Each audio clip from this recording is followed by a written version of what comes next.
Interesante. Sí, Sí, creo que hay está un museo de dinosaurios ahí también, ¿no? interesante. Sí, sí. Vamos a dar unos minutos. Sí, claro. Sí.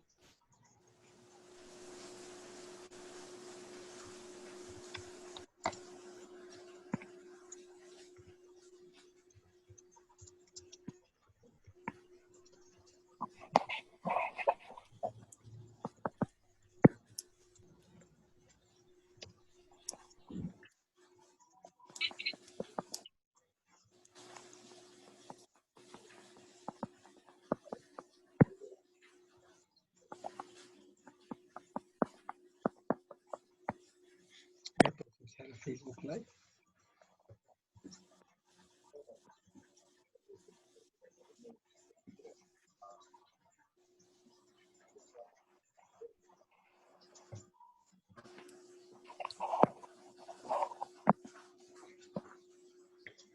Te voy a dar ya a compartir la pantalla, ¿no?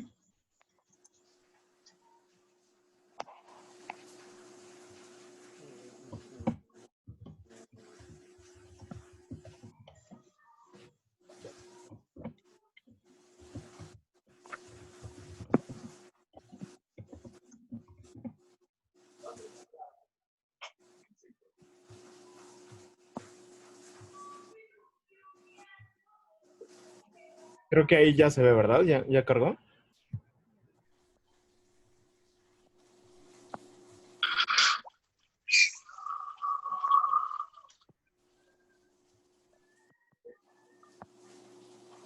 Sí, ya se ve bien.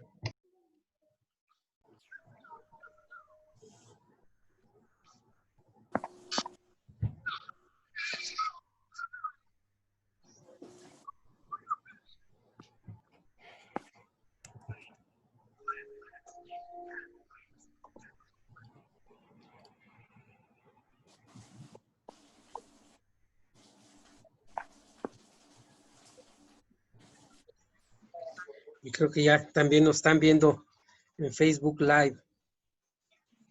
Entonces, saludos a todos los que nos están viendo.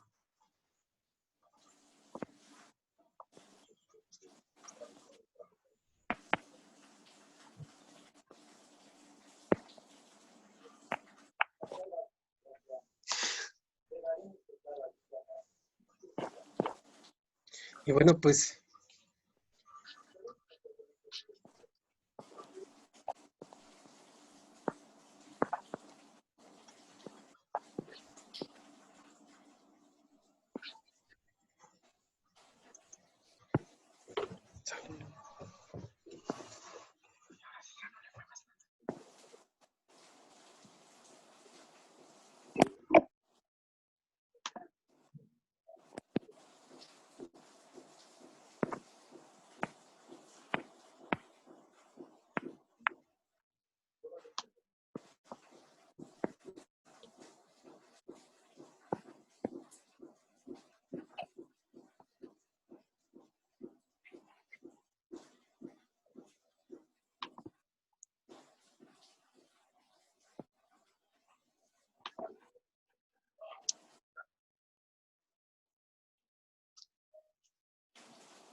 bueno, pues vamos a dar inicio. Sí. Si gustas, Ricardo, si ya estás listo, te Sí, presentamos. adelante. Bueno, pues buenas tardes a todos. Bienvenidos nuevamente a nuestra reunión semanal de la Caravana de la Ciencia, que cada vez crece más y más, y eso nos da muchísimo, muchísimo gusto. Y hoy tenemos también la alegría de presentar a Ricardo Jesús Martínez Tapia, quien es médico cirujano egresado de la Facultad de Medicina de la UNAM. También es candidato de doctor en ciencias biomédicas, también por la misma universidad. También es profesor del Departamento de Fisiología de la Facultad de Medicina y actualmente es el presidente de la Sociedad Universitaria de Medicina Aeroespacial. Así es que, pues, Ricardo, te damos la bienvenida y pues muchas gracias por tu participación y te cedemos los micrófonos. No, pues muchísimas gracias a ti, Marco. La verdad es que ha sido un gusto. Ya antes había platicado con el doctor Armando y ya me había dicho de la caravana. Entonces, pues sí, ya tenía un rato queriendo participar y pues obviamente cuando me dijeron con todo el gusto de estar aquí con ustedes, ¿no? Es un tema muy bonito. Yo espero que logre transmitirles eso. Y sobre todo que planteárselos desde la perspectiva en la que poco a poco hemos logrado hacer algunas pequeñas cosas que pues obviamente queda muchísimo por hacer, ¿no? Entonces, pues vamos a comenzar, sin más preámbulo. Entonces, lo primero, y es algo que siempre me gusta mucho compartir, es, bueno, una cosa es lo que yo les pueda decir, que eso va a venir después, pero ¿qué se entiende por medicina aeroespacial? Y pues bueno, fiel un poquito a utilizar redes sociales de hoy en día, bueno, el año pasado, ¿no?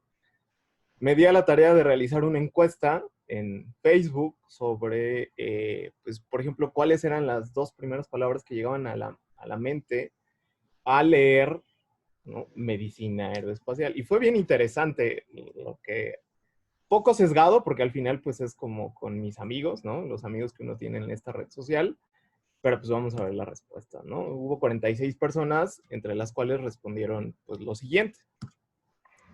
Obviamente astronautas, fue como de las respuestas más frecuentes. Lo siguiente fue cohetes espaciales. La siguiente fue la NASA. Otras personas fue como un conjunto de respuesta que era como médicos en el espacio, básicamente, o consultas en el espacio. Para los que están como en esta área, que parte del sesgo de haberlo preguntado a mis amigos, pues obviamente fue la parte de pilotos y atención, por ejemplo, a sobrecargos y pilotos de aerolíneas. Una palabra muy, muy interesante que me respondieron fue aeroparacetamol, ¿no? Que ya platicaré un poquito de esto que se está desarrollando en cuanto a medicamentos en el espacio. Y alguien que, pues obviamente bastante aficionado a las novelas de Arthur C. Clarke, me recordó a la comandante cirujano Katerina Rudenko, que era parte de la tripulación de medicina y mantenimiento vital, ¿no? Entonces, es muy interesante ver cómo a la gente uno le dice medicina aeroespacial y sobre todo, por supuesto que lo primero que piensa es en astronautas. Y es parte de, sin embargo, sería de mi parte decirlo, limitado al pensarlo nada más en la parte espacial. Que lo repito, es creo que lo más llamativo y lo más interesante que podemos tener, pero no se limita a eso. Entonces, en este sentido, vamos a darle ahora sí una definición a lo que es medicina aeroespacial, ¿no? Y entonces, según la Aerospace Medical Association, que es la Asociación de Medicina Aeroespacial de los Estados Unidos, una de las que tiene más tradición y más antigua, lo define de esta manera. Es la atención clínica, investigación y apoyo operativo de la salud, seguridad y rendimiento de tripulantes y pasajeros de vehículos aéreos y espaciales. Entonces, a esta definición le agrega los entornos del espacio y la aviación presentan desafíos muy significativos que más adelante se los iré desglosando, ¿no? Pero aquí vamos entendiendo hacia qué va enfocado realmente la medicina aeroespacial, ¿no? Entonces, de entrada, podríamos decir que la medicina en general, si lo vemos de una manera muy simplificada, es nuestro organismo, toda la fisiología de nuestro organismo, estos mecanismos de regulación que nosotros tenemos, que nos mantienen en lo que Cannon llamaba, ¿no?, homeostasis, nos mantienen relativamente constantes en un medio ambiente relativamente constante. Entonces, de tal forma que nosotros podemos comer, podemos desarrollar nuestras actividades cotidianas en la Ciudad de México, podemos realizar actividades de hobby, ¿no? Salir, bueno, en la pandemia dentro de nuestras casas, ¿no?, mantenernos dentro viendo series, cosas de ese estilo.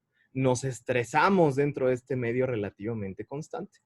Entonces, el hombre sufre cambios agudos o crónicos en su interior que a largo plazo lo van a llevar a una patología, básicamente una enfermedad, ¿no? Y entonces, la medicina aeroespacial va a ser el solo organismo con su medio interno constante, enfrentado a un ambiente completamente hostil, ¿no?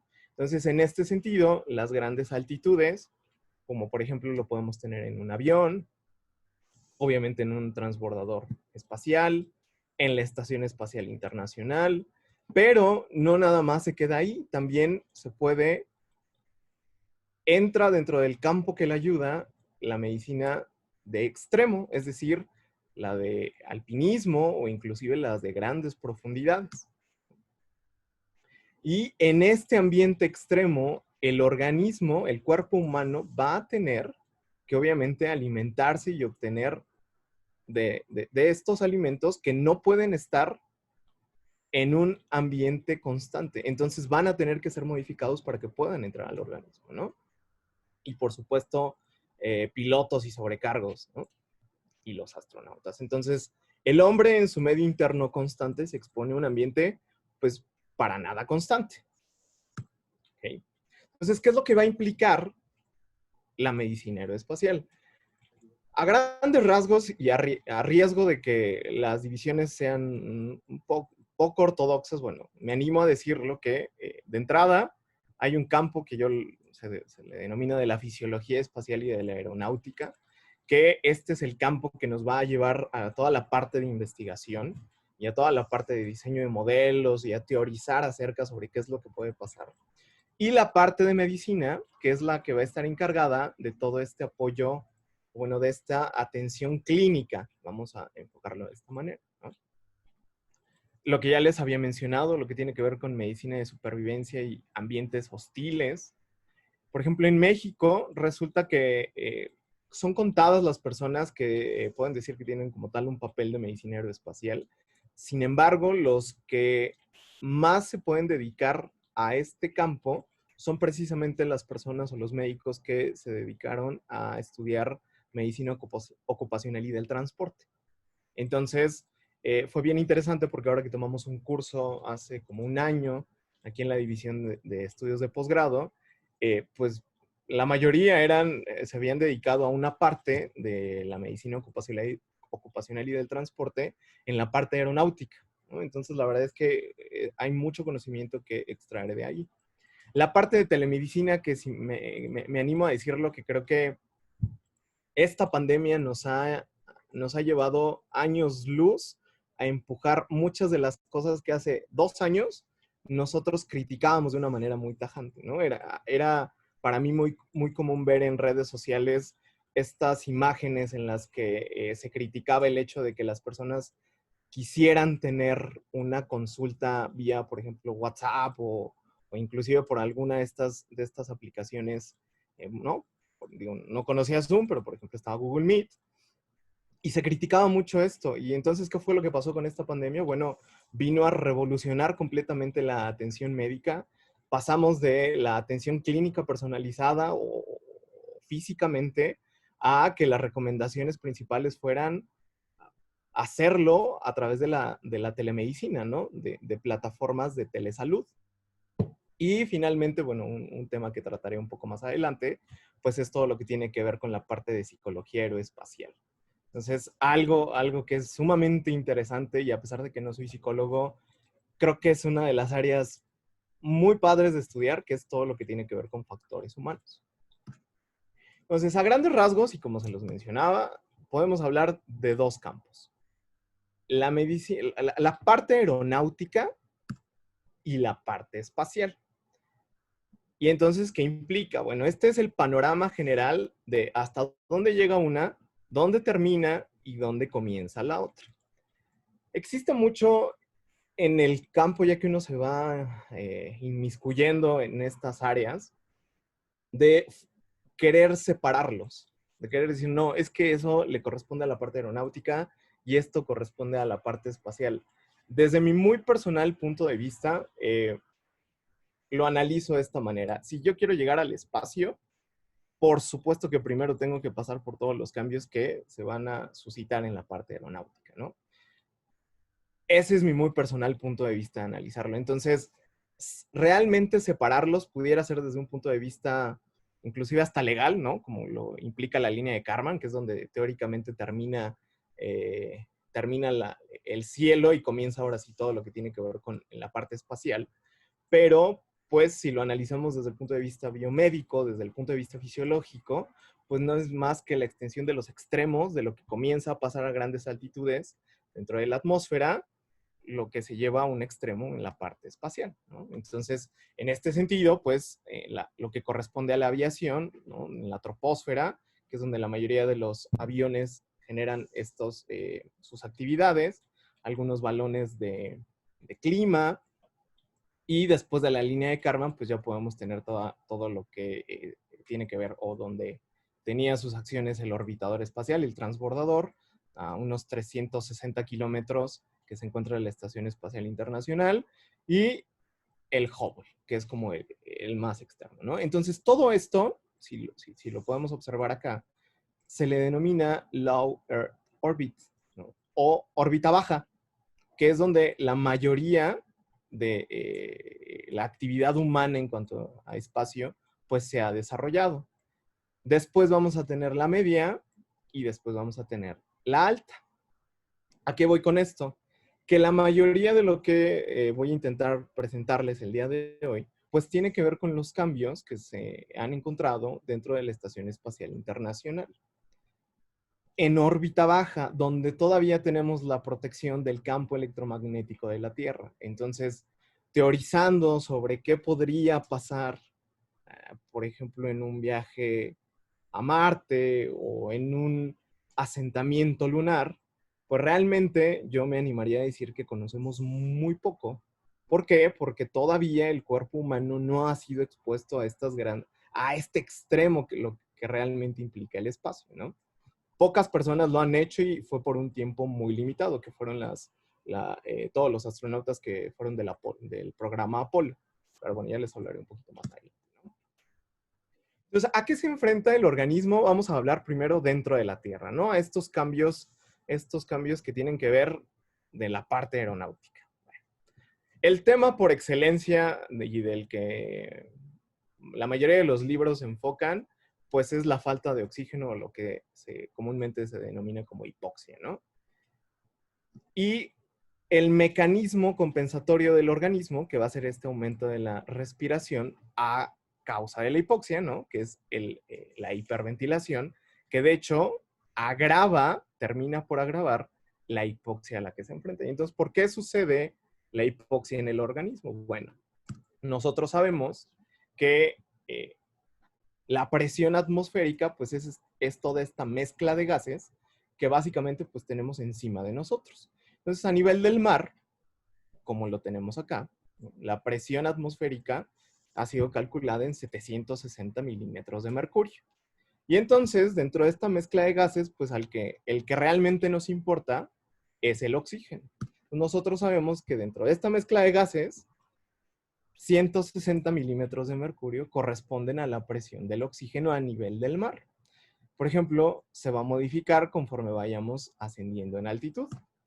En la Ciudad de México, que estamos a unos 2.250 metros sobre el nivel del mar, la presión atmosférica pues, es de 585 milímetros de mercurio, lo que nos indica que el oxígeno a esta altitud pues, es de 122, una gran diferencia. Entonces, por ejemplo, en algo clínico que vemos muy común, pacientes que tienen insuficiencia cardíaca, pues bueno, una de las recomendaciones es pues si vive en la Ciudad de México, ayúdele a su organismo a partir del ambiente, pues estar expuesto a una mayor presión parcial de oxígeno, pues para que no se canse y entonces esté en un ambiente un poco más oxigenado, ¿no? Pero bien, ustedes me van a decir, ¿y esto qué? Bueno, existe este lugar que se llama La Rinconada, Perú, considerado, si no mal recuerdo, en el 2016, 2017, ahí por la revista Science, como la ciudad hipoxia. Bueno, La Rinconada, Perú, se encuentra nada más y nada menos que a 5.100 metros sobre el nivel del mar. Haciendo el cálculo, pues corresponde a aproximadamente unos 399.77 milímetros de mercurio y a una presión parcial de oxígeno de 83.95 milímetros de mercurio. Entonces, es una de las ciudades con una gran cantidad, con una gran incidencia, con una gran presentación de enfermedades de la vía respiratoria. Pero este lugar se presta mucho para el estudio de las personas que viven ahí, de cambios crónicos y adaptaciones crónicas del organismo ante un ambiente hostil, realmente es hostil para la vida, como lo es para la vida humana, como lo es, pues una exposición a una baja presión de oxígeno, ¿no? Entonces, lo podríamos denominar que la mayoría de estos cambios son en la denominada fisiología, fisiopatología, ¿no? Esta explicación de los mecanismos de la enfermedad, de la aeronáutica y de ambientes extremos, porque comienza con los ambientes extremos que pudiera ser una gran altitud, y por supuesto que estos cambios se van agravando conforme uno va ascendiendo, por ejemplo, en un avión que no esté presurizado, ¿no? Y bueno, ¿por qué es importante para la parte de aviación? Bueno, resulta que existe algo que se llama tiempo útil de conciencia, que conforme ustedes pueden ver, conforme uno va ascendiendo, esto quiere decir que, por ejemplo, un piloto que esté maniobrando un avión o, por ejemplo, una avioneta y comience a disminuir esta presión parcial de oxígeno, es el tiempo que tiene útil antes de perder la conciencia y por supuesto que esto pueda derivar en un accidente, ¿no? Entonces, a 6.000 metros, el tiempo útil de conciencia, pues bueno, son de 20 a 30 minutos. Pero conforme uno va ascendiendo, el tiempo útil de conciencia se vuelve prácticamente de segundos, ¿no? Y esto puede condicionar, que es a lo que, de hecho, a lo que más se refiere, por ejemplo, la Federal Aviation Administration de Estados Unidos, que es la parte operacional, ¿no? A mí me importa estudiar la hipoxia o la falta de oxígeno porque yo quiero que mi piloto sea capaz, primero, de detectarse estos síntomas, que ahorita se los voy a mencionar, y segundo, que esto no derive en una tragedia que puede implicar la vida de más personas, ¿no?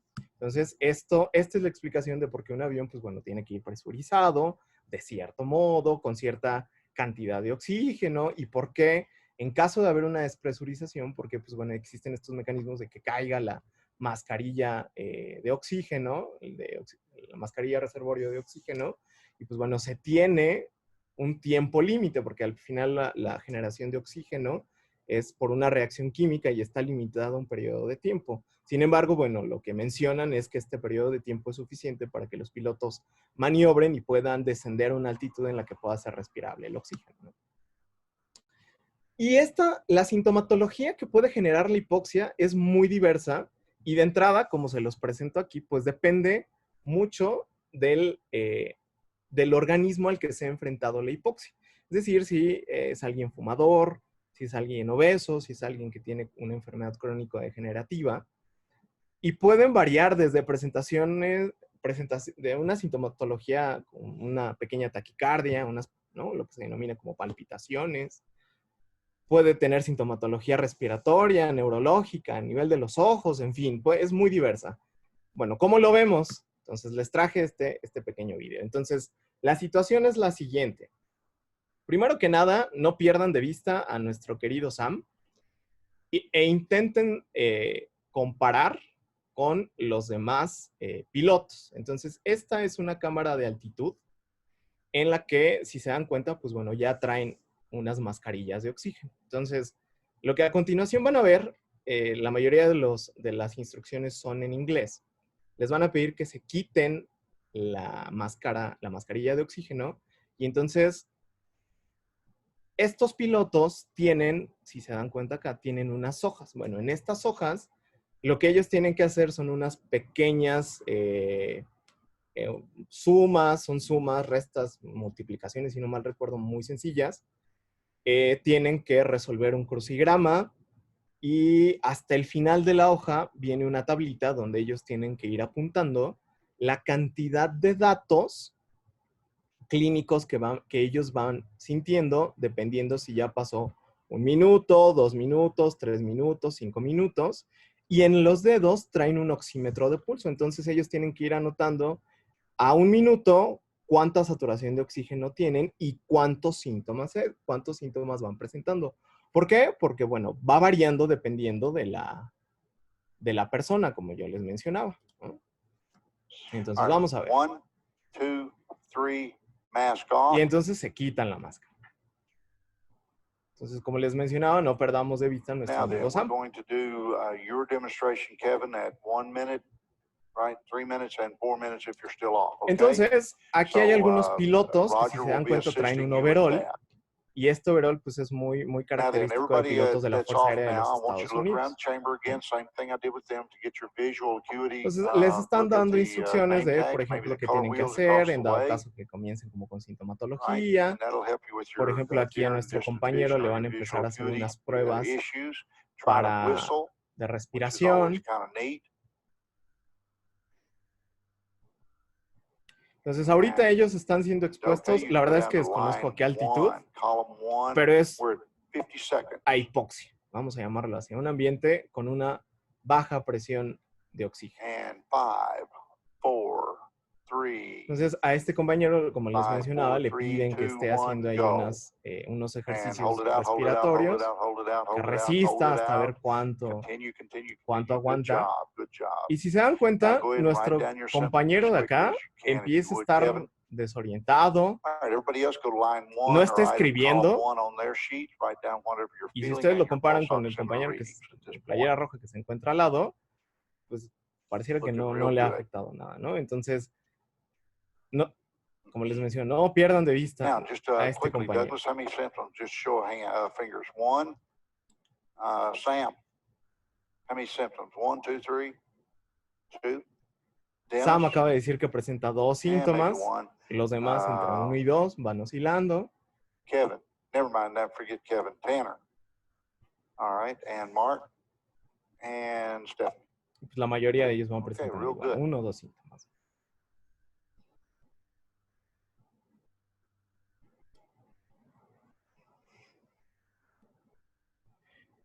Y entonces llega un momento en que nuestro All queridísimo right, you Sam guys are at the 2-minute point now, está so you can go down and write down muy your symptoms at the desorientado. 2-minute line. Y si se dan cuenta, prácticamente pierde la Okay, number conciencia. 4, you need to put your mask on, Samuel. Entonces, en Need to ese put your mask momento on, Sam. le comienzan a poner la mascarilla de oxígeno.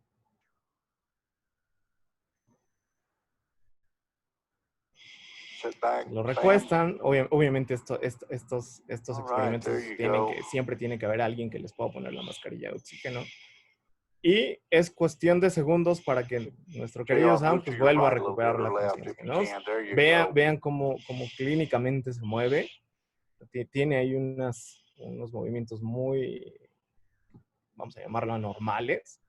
Y el único tratamiento que se You guys tiene want emergency, JR? para este tipo de casos, pues es la exposición de oxígeno. All right, so everybody pay ¿No? attention now to what your symptoms are. You're at the 3-minute Y en ese point. momento, Sam regresa, pero está completamente Go ahead, desorientado. Okay, blow Busca now, la blow máscara now, que le blow habían now. indicado que se Blow debía de now, poner blow si now. pierde la conciencia, o sentía que perdía la conciencia, y pues bueno, regresó. And hold it out, hold it out, hold it out, hold. ¿No? Entonces, es importante desde el punto de vista, como se los mencionaba, operacional, que los pilotos tengan que conocer la sintomatología de hipoxia. ¿Por qué? Porque, pues bueno, no hay un sensor tan fino como para detectar cambios mínimos de hipoxia y, como se los mencionaba, varía dependiendo de cada persona.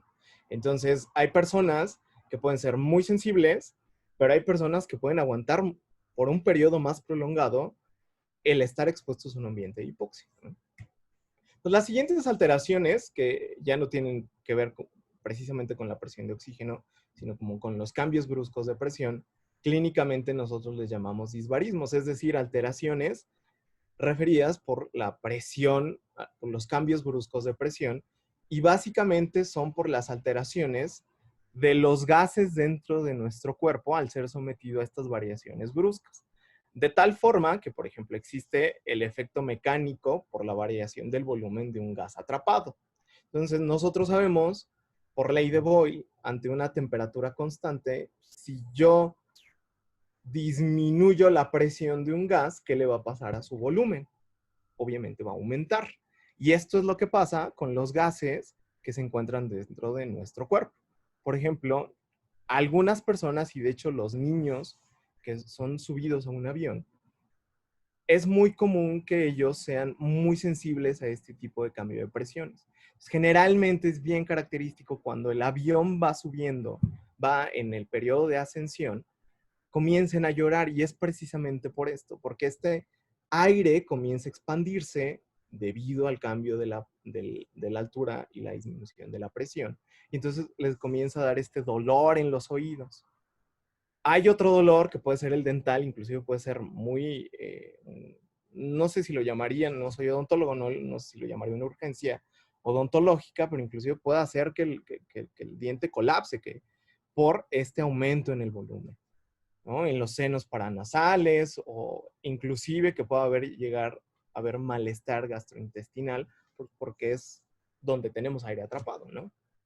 Otro de los cuadros clínicos muy característicos que a los que se enfrentan, pues es la enfermedad por descompresión, que esto tiene que ver con la formación de burbujas, principalmente, por ejemplo, los más relevantes clínicamente, pues son la formación de burbujas a partir de nitrógeno, porque el nitrógeno lo tenemos disuelto en la sangre. Entonces, cuando hay estos cambios bruscos de presión, el nitrógeno forma burbujas que, pues bien, pueden llegar a generarnos, pues, por ejemplo, un evento vascular cerebral o esta embolización de alguna zona vascular, ¿no? Pero también existen, puede haber dolores articulares, algunas manifestaciones en la piel. De hecho, la piel puede presentar característicamente, pues, burbujas, ¿no? Y hace esta crepitación. En fin, entonces todas estas alteraciones dentro de la parte aeronáutica, pues, están muy relacionadas a los cambios principalmente de presión en general o de la presión parcial de oxígeno. ¿Okay? Y entonces me van a preguntar, ¿qué pasa con la parte espacial? Bueno, de entrada, los astronautas se pueden ver enfrentados a la aceleración y el aumento de las fuerzas G. ¿Y cómo es esto? Bueno, resulta que nuestro organismo puede, en 3 ejes, puede experimentar diferentes tipos de aceleración y fuerzas G, ¿no? Si va de adelante para atrás o de atrás para adelante, es en el eje X. Si va de izquierda a derecha, es en el eje Y. O si va de arriba para abajo, es en el eje Z. El más relevante clínicamente y el que se tuvo que analizar para poder mandar a los primeros astronautas sentados en la posición en la que deben de ir es precisamente el eje Z. Entonces, ¿qué es lo que pasa? En estas centrífugas, los pilotos de la Fuerza Aérea, pues bueno, son entrenados precisamente para que se evite que el flujo sanguíneo a nivel cerebral disminuya de tal forma que los pilotos no puedan realizar operaciones, bueno, que los astronautas dejen de realizar operaciones, pues, por ejemplo, en las fases de despegue. Entonces, ¿a qué es a lo que se ven enfrentados? Bueno, les traigo unos pequeños videos.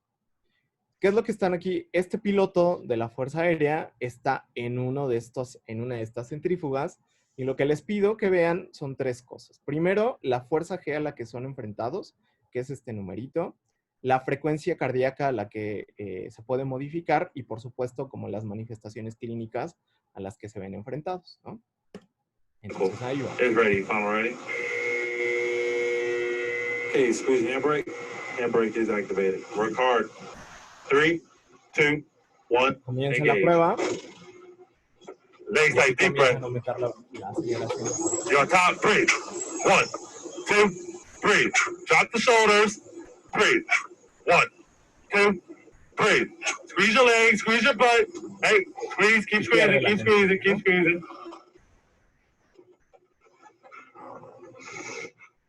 Are you there? How you doing? How you doing? No, no, You know what happened? no, no. Huh? No.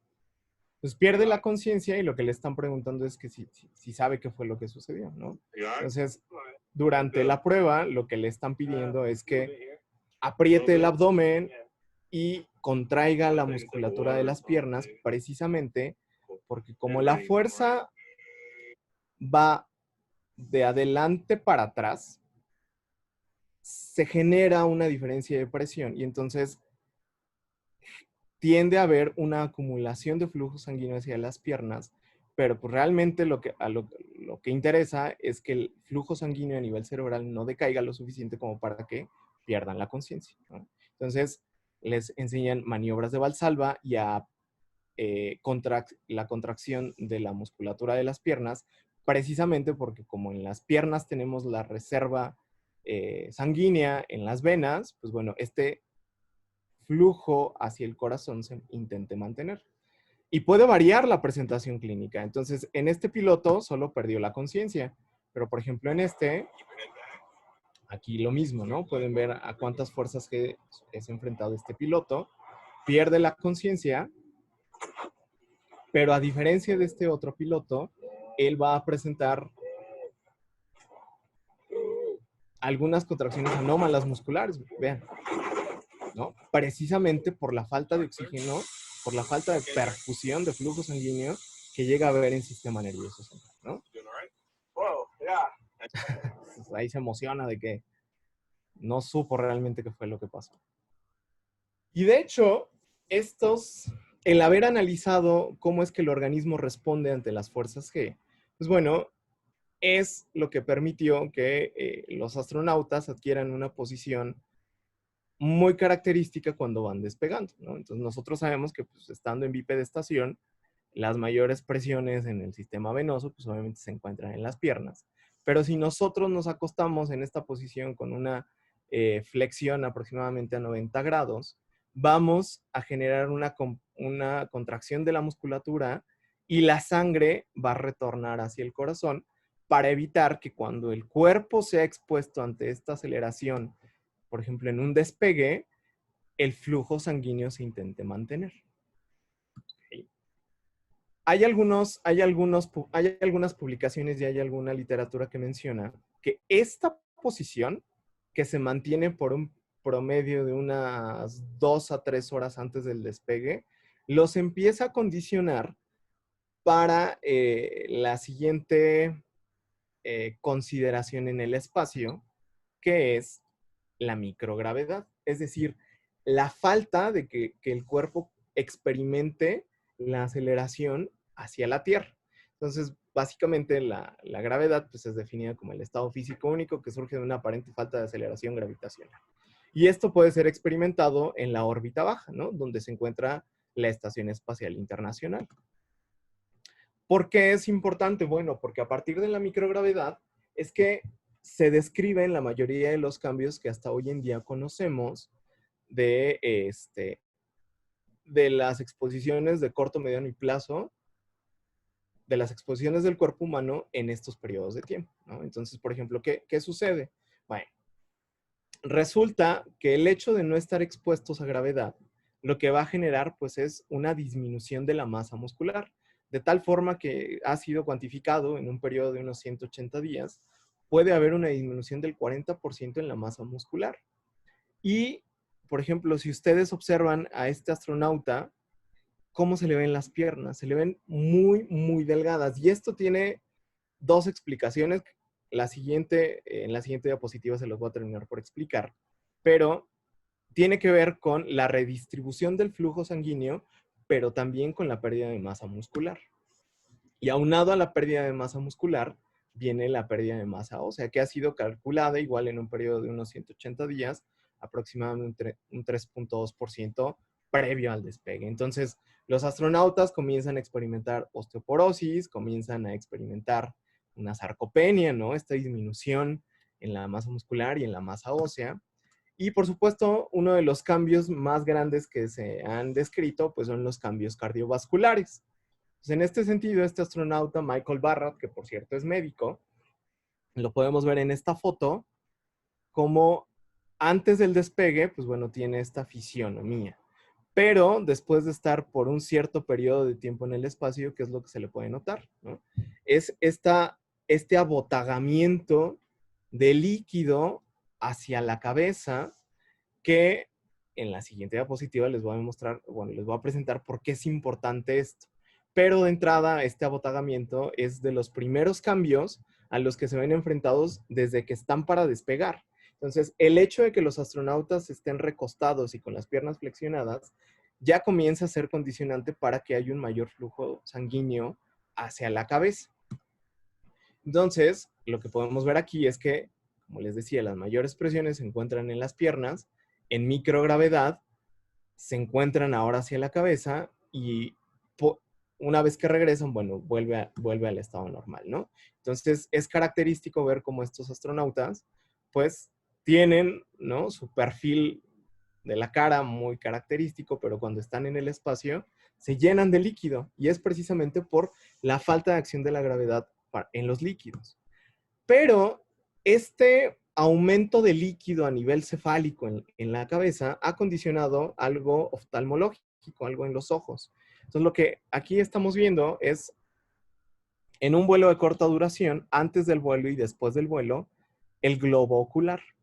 En corta duración, la verdad es que no se han encontrado grandes diferencias, pero en los vuelos de larga duración existe esta compresión por parte del nervio óptico hacia el ojo, y esto ha condicionado un síndrome que se le denomina el síndrome neuroocular asociado al vuelo espacial. Y entonces, con los hermanos Mark y Scott Kelly, lo que pueden ver es que condiciona que muchos de los astronautas, esto al parecer no es reversible.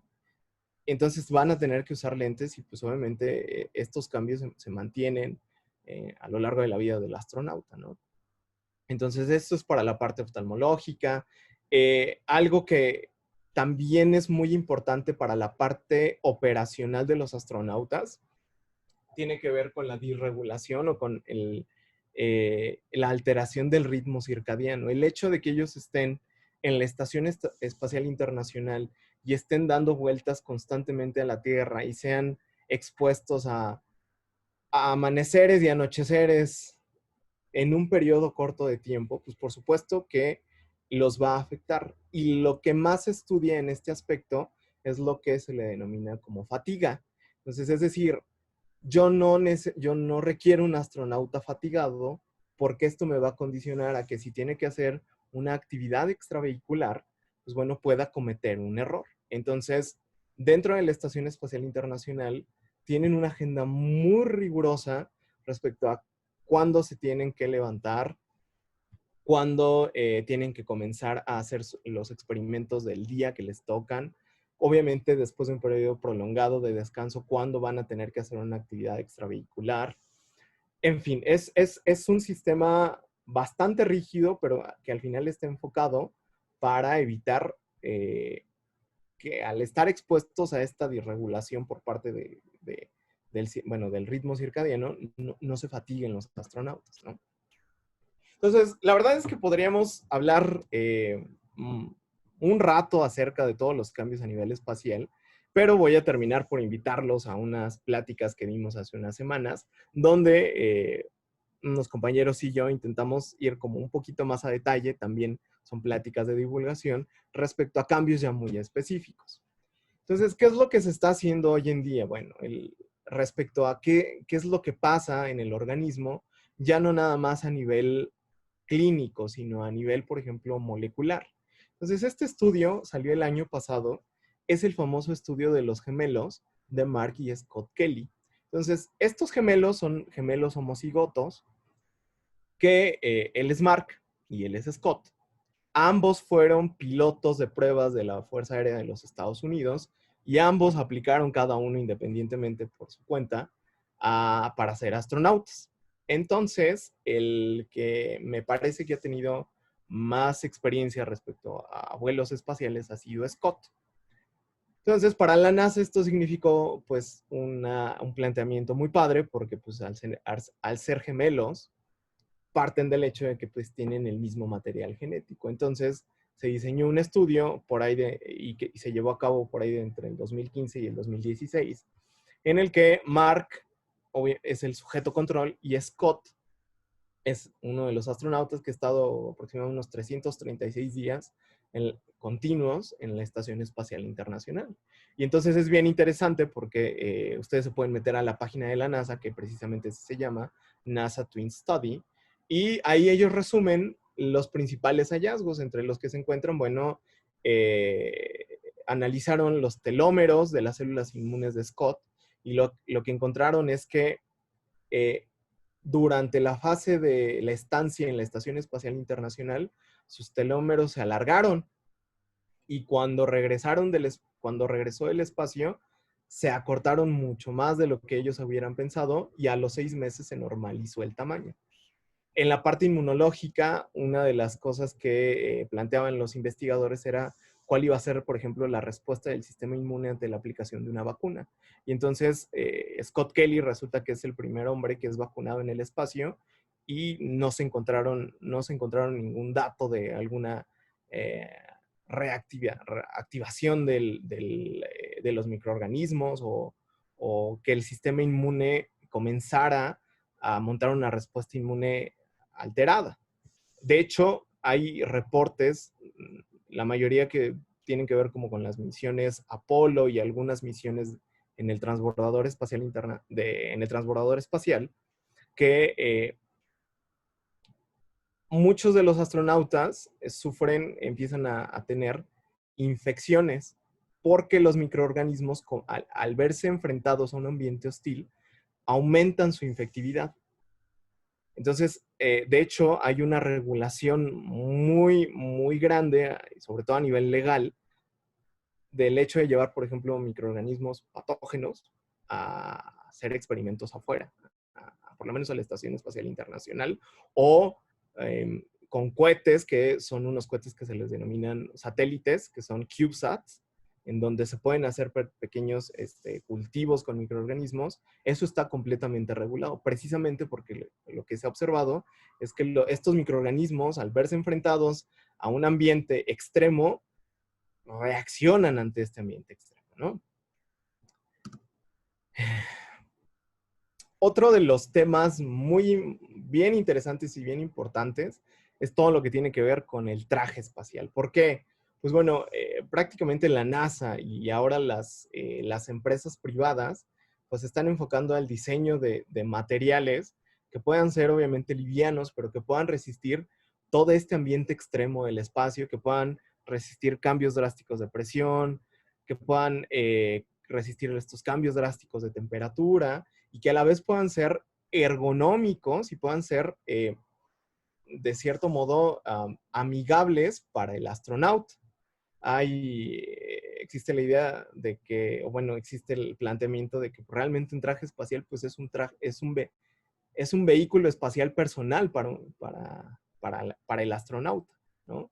Si no mal recuerdo, hace un año iba a haber una actividad extravehicular programada en unas misiones con un astronauta, pero tuvieron que ser cancelados porque el traje espacial que había no le quedaba, no estaba hecho a su talla.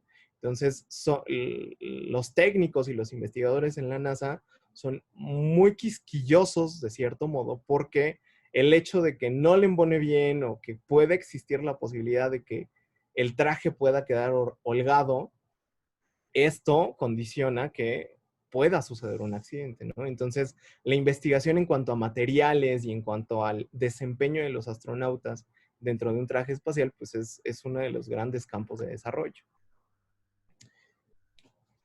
¿Cuál es el problema de este breve resumen que les he hecho? Bueno, es algo que yo le he denominado la N pequeña. Pues a pesar de que esta imagen es padrísima, esta imagen la tomé de la National Geographic, Desde que 1960 Yuri Gagarin fuera el primer hombre en el espacio, 1961, hasta esta revista salió por ahí del 2018, habían salido aproximadamente unos 556 personas al espacio. Entonces, como se los había mencionado, la mayoría de ellos han sido dentro de la órbita baja y pocos son los que han ido a pisar la Luna por un periodo corto de tiempo. Entonces, estos cambios podemos denominarlos que han sido todavía bajo el cobijo de el campo electromagnético de la Tierra. Sin embargo, en la actualidad, lo que se está planteando es, pues, obviamente, SpaceX lo está planteando de poder regresar a la Luna y a partir de la Luna utilizarla como base para ir, por ejemplo, a Marte. El problema radica, o por lo menos desde mi muy personal punto de vista, es que realmente aún no sabemos, expuestos a la crudeza como tal del espacio, pues realmente todavía no se sabe cómo la microbiota, cómo el organismo va a reaccionar ante un ambiente de este estilo, ¿no? Ahora, los protocolos, por ejemplo, de alguna urgencia en la estación espacial, pues es, si llega a pasar algo muy grave, existen cápsulas en las cuales pues ya pueden subir al astronauta y pues puede llegar en cuestión de minutos a la Tierra. Bueno, en un viaje a Marte, el problema son que es aproximadamente un viaje de 9 meses, ¿no? ¿Qué es lo que va a pasar? ¿Qué equipo material o qué equipo médico se va a necesitar llevar? Entonces son ya cuestionamientos un poquito más complejos a la hora de no nada más romantizar, por ejemplo, un viaje a Marte, ¿no? Para la parte biomédica o para la parte fisiológica, lo que se ha intentado es desarrollar lo que se conoce como modelos, ¿no? Y exclusivamente de microgravedad.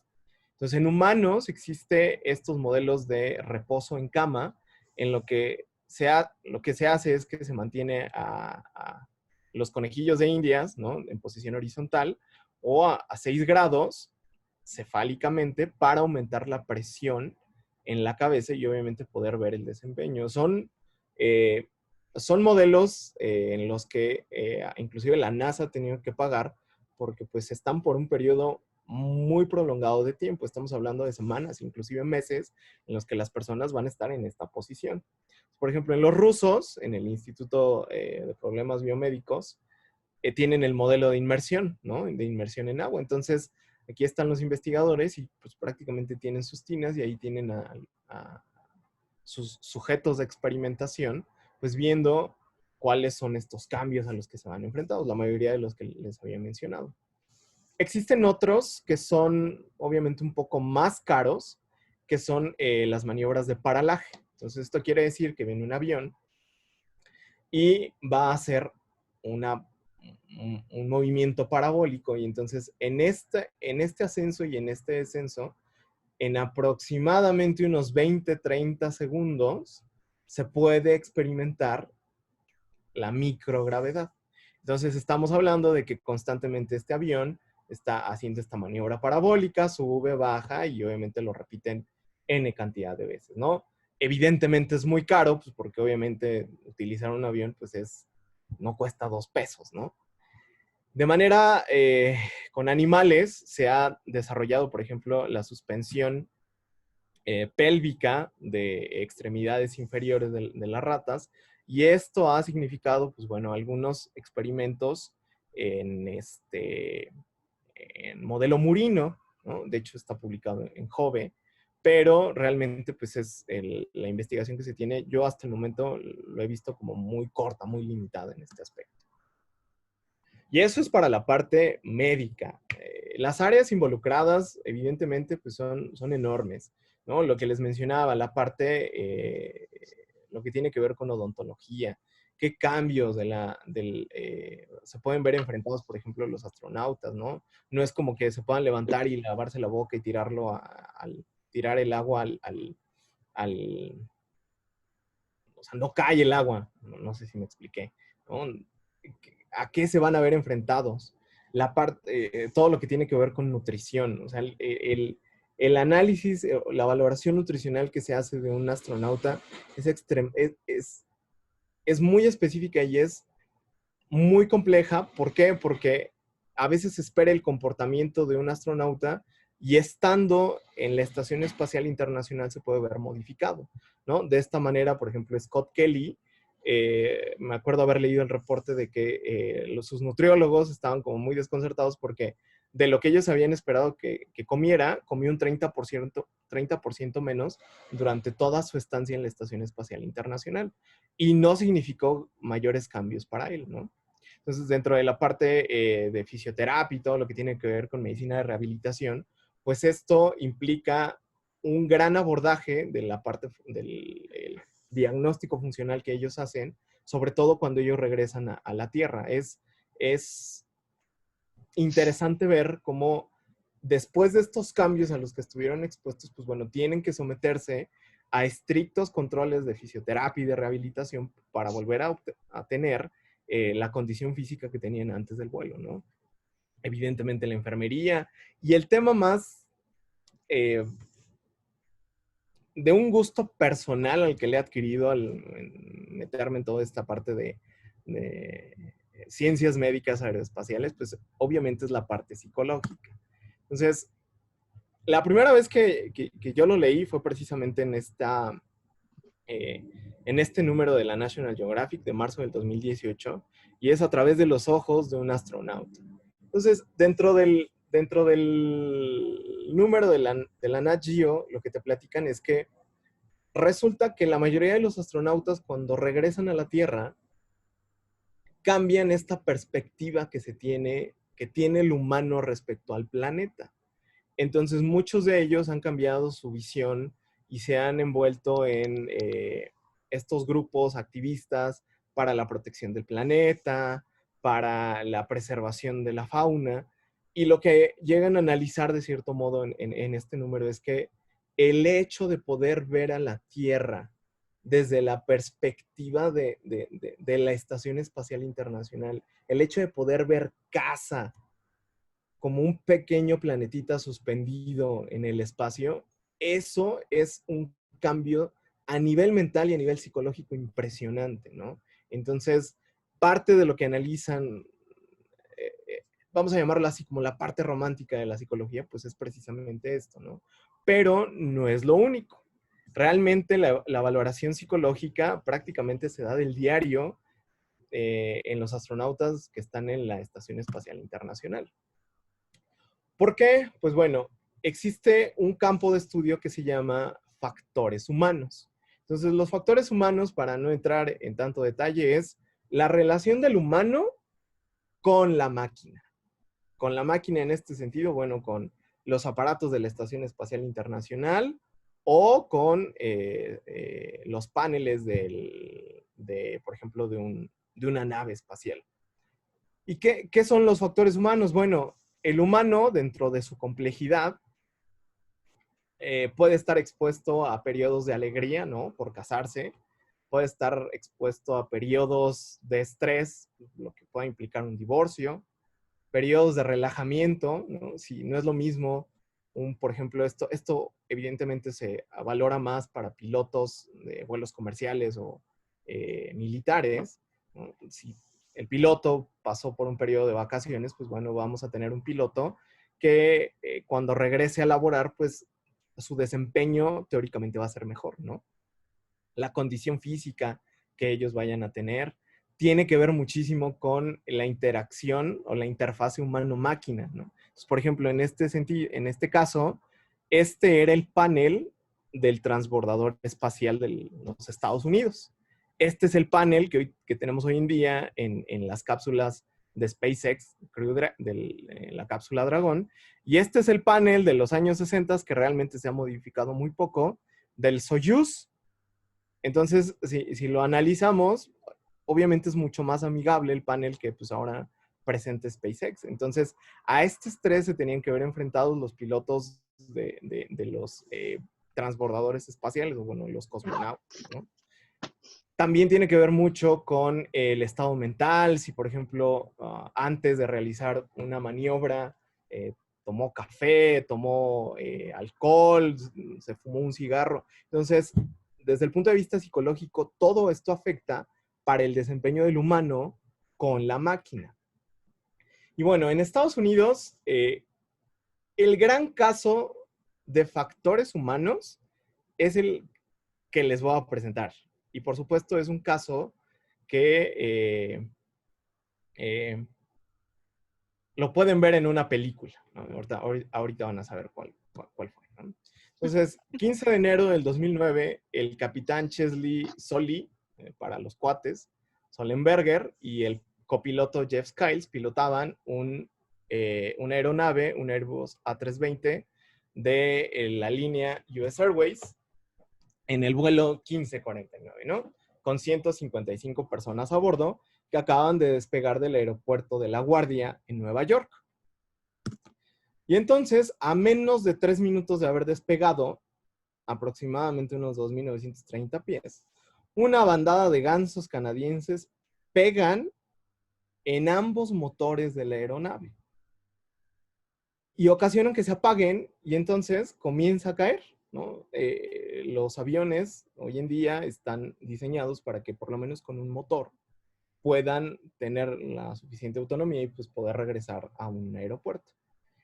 Bueno, en este sentido, los gansos pues no pensaron que nada más había que chocar con un motor, sino que chocan con ambos motores y entonces al mismo tiempo dejan el avión sin motores.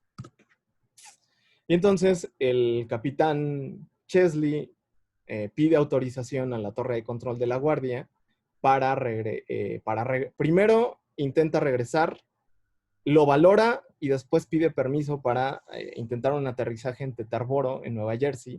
Sin embargo, la aeronave iba cayendo mucho más rápido de lo que él había considerado. Entonces, toda la experiencia del piloto entra en acción y en una maniobra que inclusive le llaman de milagro, ¿no? Logra acuatizar una aeronave que de por sí no está diseñada para acuatizar en el Hudson, salvando a las 155 personas a bordo, ¿no? Y es que tenemos esta imagen. Entonces, es muy impresionante cómo allá en Estados Unidos lo analizan, pues porque es el gran caso de éxito de lo que tiene que ver con los factores humanos. La película que yo les recomiendo que vean, claro, está muy hollywoodense, pero creo que deja bastante claro lo que tiene que ver con factores humanos, pues es la de Sully, ¿no? Está en Netflix y no me pagan por promocionarla. Pero, ¿a qué voy? El capitán Chesley era un piloto sumamente experimentado. Me parece que había sido piloto de la Fuerza Aérea. Por supuesto, había realizado una cantidad impresionante de vuelos. Y cuando sucede el accidente, comienzan a realizar ellos tienen unos algoritmos de evaluación, checa si el motor no está en ralenti, checa si realmente está apagado o no está apagado tal cosa. Entonces, esto es a lo que voy, como que entra en acción a nivel mental o a nivel psicológico toda la experiencia que tenía. Y entonces, hay algunos análisis que inclusive indican que fue la persona indicada para el momento indicado. O sea, todo lo que podía salir mal, salió mal, pero también todo lo que pudo haber salido bien, salió bien. Entonces, en este sentido, pues bueno, el capitán Sully pues logra acuatizar y salvar a estas personas, ¿no? Entonces, es bien interesante cuando uno lo analiza, ¿no?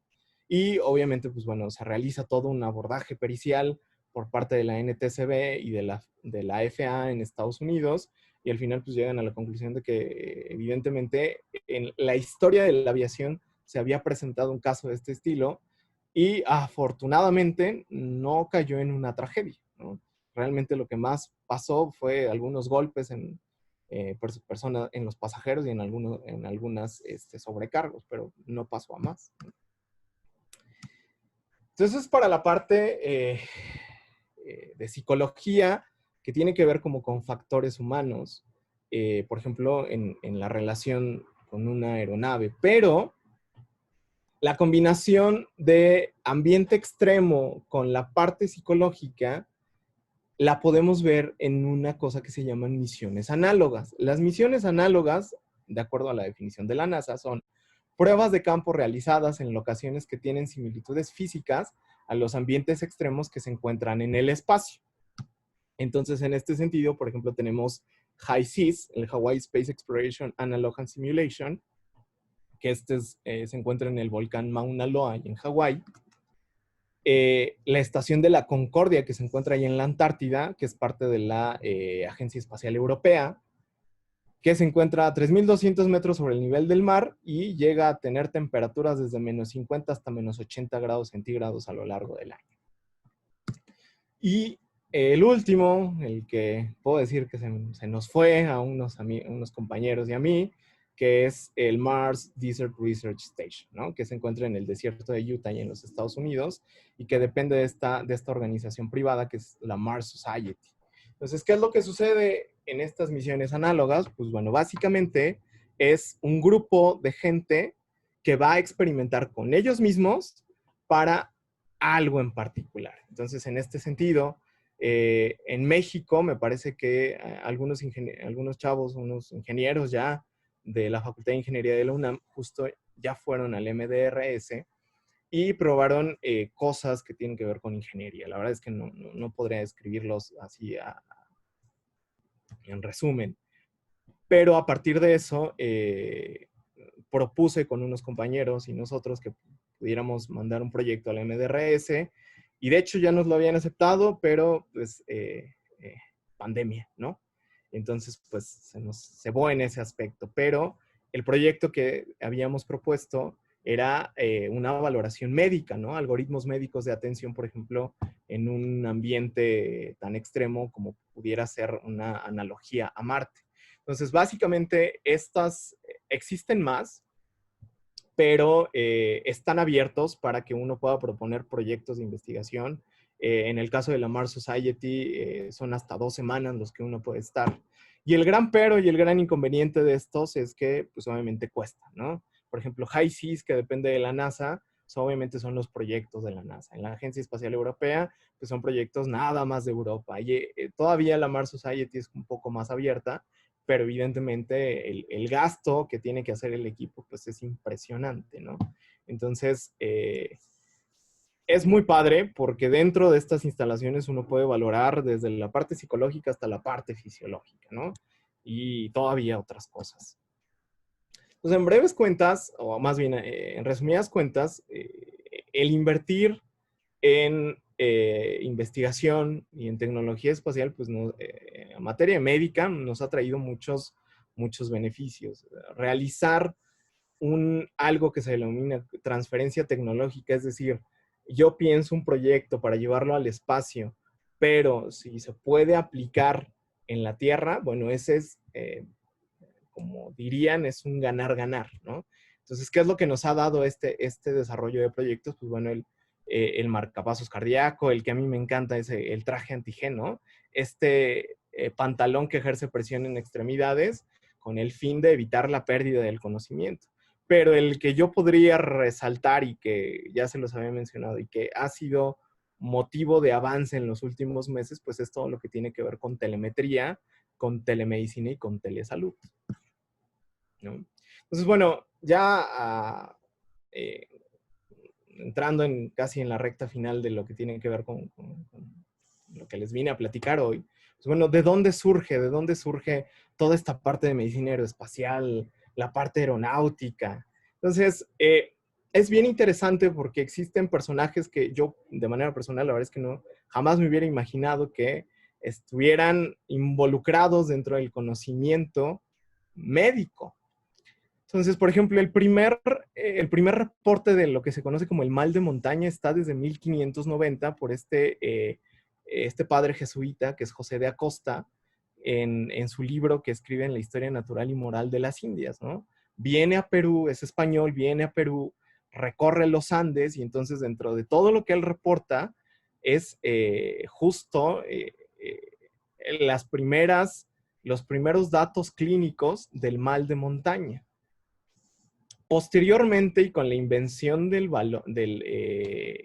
la montgolfiera o de estos globos aerostáticos, ¿no?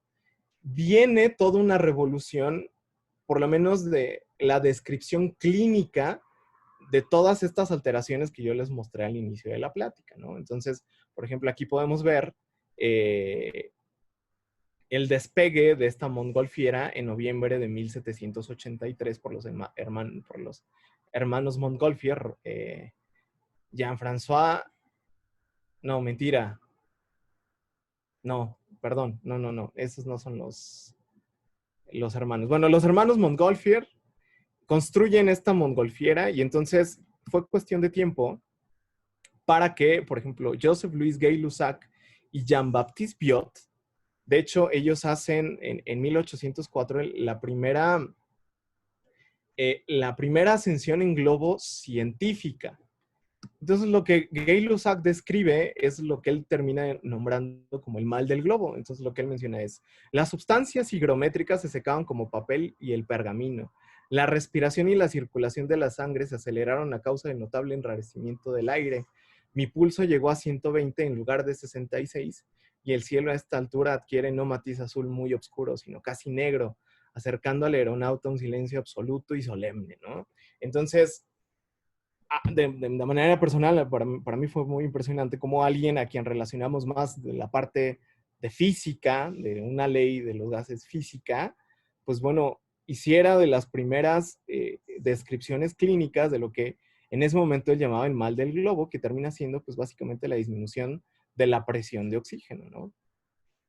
El problema de haber realizado esto y de que no hubiera en ese momento, digo, por el contexto histórico en el que se encontraban, pues estas ascensiones casi de extremo, pues bueno, esto termina casi en una tragedia, ¿no? El ascenso de James Glaisher y Henry Cogswell, estos británicos, ascienden en 1862 y aquí les traigo un extraído del diario de Glaisher. Bueno, lo que él menciona es que a la hora y 34 minutos, estando a 5,200 metros, noté que Cogswell comenzaba a tener dificultades respiratorias.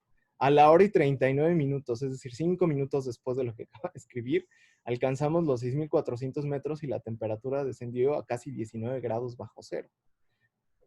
Después, a una altitud de 8,800, como había perdido la fuerza física, mis miembros estaban paralizados y me sentía capaz de mover inclusive la lengua para hablar a Cogswell, a quien veía de forma vaga y confusa. Y esto, bueno, los invito a que vean una película que está en Prime, que justo así se llama, Los Aeronautas.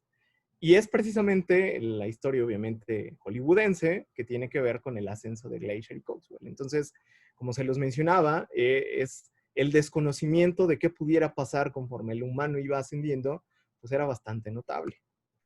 No fue hasta que viene este grandioso médico francés, Paul Bert, alumno de Claude Bernard, que él comienza a hacer sus experimentos y publica este libro, ¿no? La presión barométrica, en el que logra hacer el análisis y concertar que el mal de montaña y el mal del globo prácticamente eran dos entidades idénticas que se debían a los efectos de la disminución de la presión parcial de oxígeno, ¿no? Entonces, los efectos generales son dolores de cabeza, náusea, dificultad para respirar, contracción a nivel de costillas, como si uno estuviese fuertemente amarrado, y estos síntomas ya desde esa época se describía que variaban dependiendo a la edad y a la constitución de los pacientes. Entonces, es todo un análisis de los trabajos y experimentos que llegó a hacer Paul Bert, que bueno, inclusive hoy en día hay un síndrome, el síndrome de Paul Bert, que va a describir, se describe la toxicidad por el hecho de generar una hiperoxia en un periodo corto de tiempo. Genera alteraciones del sistema nervioso central y bueno, puede generar inclusive ahí algunas, una pequeña crisis epiléptica inclusive, ¿no? Finalmente, y a partir de la publicación de la presión barométrica de Paul Bert, este es un trabajo que se mantiene por un gran periodo de tiempo, hasta que llega este personaje muy controversial que tiene el nombre, aquí como lo vemos en su tumba, como el padre de la medicina espacial. Y Hubertus Struckholt es muy controversial porque es alemán y la mayoría de sus estudios los realiza en Alemania, pero durante el régimen nazi, Struckhold participa con la Gestapo y hace experimentos, si no mal recuerdo, en el campo de concentración de Dachau, y hace experimentos precisamente para ver cómo los humanos que eran sometidos a cámaras de presión, cámaras de hipoxia, cámaras de frío, cómo fisiológicamente respondían. Entonces, Struckhold no fue enjuiciado en los juicios de Nuremberg porque posteriormente, ya que había realizado su carrera en Estados Unidos, salió a la luz que había sido parte de un programa de los Estados Unidos que se llamó Operación Paperclip, en el cual les daban asilo y los mandaban a trabajar a instituciones dentro de los Estados Unidos, a pesar de haber realizado experimentos en humanos, con el fin de justificar el llevarse gente experimentada en los campos para, pues bueno, adelantarse en la carrera espacial. Entonces, Struckhold colabora en muchos sentidos dentro de la NASA. De hecho, es el primero que comienza a realizar estudios de trajes espaciales y el que comienza a hacer las descripciones tanto fisiológicas como psicológicas del enclaustramiento, por ejemplo, en lo que pudiera ser una nave espacial, pues él lo realiza, ¿no? Pero, bueno, existe esta controversia respecto a su pasado bastante oscuro, ¿no? En nuestro país, me gusta mucho platicar esto porque esta imagen es la primera imagen que nosotros tenemos de nuestro planeta tomada por el Apolo 8, donde Borman, Lovell y Anders son los primeros astronautas, los primeros humanos en los que van y dan una vuelta a la Luna en diciembre de 1968. Y resulta que en la estación en Houston, en control de misión, se encontraba un mexicano, el doctor Ramiro Iglesias, es cardiólogo, estudió aquí en la Facultad de Medicina de la UNAM, bueno, no aquí en la facultad, estudió ahí en el Palacio de Medicina. Y bueno, básicamente, pues él es el primer médico que recibe mediante telemetría el primer electrocardiograma proveniente del espacio del astronauta Anders. Y posteriormente él es el que interpreta, pues bueno, el primer electrocardiograma que venía desde el espacio, desde otro cuerpo celeste que es el de Neil Armstrong. Y es bien interesante porque, pues bueno, es curioso que pues dentro de nuestro país, este personaje, pues en muchos sentidos, es raro que la gente lo llegue a conocer. Hace un año, ya casi un año, tuvimos la oportunidad de que la sociedad y bueno, su servidor pudiera entrevistarlo. Entonces los invito a que vean en nuestras redes sociales la entrevista. Fue una adquisición de horas de material y lo hemos tenido que dividir por partes. Vamos en la segunda parte, pero los invito a que lo vean. Es muy impresionante y es muy enriquecedor cómo el doctor Iglesias nos platica, pues bueno, de toda esta experiencia que vivió respecto a poder visitar la NASA, cómo fue que llegó a estudiar medicina aeroespacial en este aspecto. Y finalmente, pues bueno, en nuestro país, no en materia médica, más bien en general, pues obviamente tenemos a Rodolfo Neri Vela, el primer astronauta mexicano que participa en esta misión en el Atlantis. Y bueno, José Hernández, quien es méxico-americano, pero bueno, tiene un cariño especial por nuestro país y se dedica a dar pláticas. En el congreso, en el que ahorita les voy a platicar, pues bueno, tuvimos la oportunidad de que viniera y nos platicara un poco respecto a la experiencia que tuvo. Y ahorita, Carmen Félix es una ingeniera que se encuentra en un proyecto de candidatos astronautas que se llama POSUM, ¿no? Entonces, el proyecto POSUM está enfocado como al desarrollo de mujeres dentro de la parte aeroespacial, ¿no? Entonces, en general, es el desarrollo que hemos logrado tener, ¿no? ¿Qué está cambiando? ¿Qué está cambiando en la parte general o lo que tiene que ver, por ejemplo, con SpaceX? Bueno, En un congreso el año pasado al que asistimos en el Space Hub, plantearon algo bien interesante y yo creo que es interesante compartirlo porque nosotros estábamos acostumbrados, o en general a quien le tocó ver toda la carrera espacial, ver cómo la NASA, ¿no?, tenía esta gran selección de personas que terminan por denominarse astronautas y que, si lo analizamos de cierto punto, son superhumanos, ¿no? No cualquiera puede ir al espacio. Sin embargo, a causa de diversas cosas económicas, sociales, políticas, pues bueno, la NASA se le fue disminuyendo el presupuesto y entonces pasó un fenómeno muy interesante que fue el aumento de la inversión privada. Entonces, en este caso, Virgin, después SpaceX y ahorita Jeff Bezos con Blue Origin.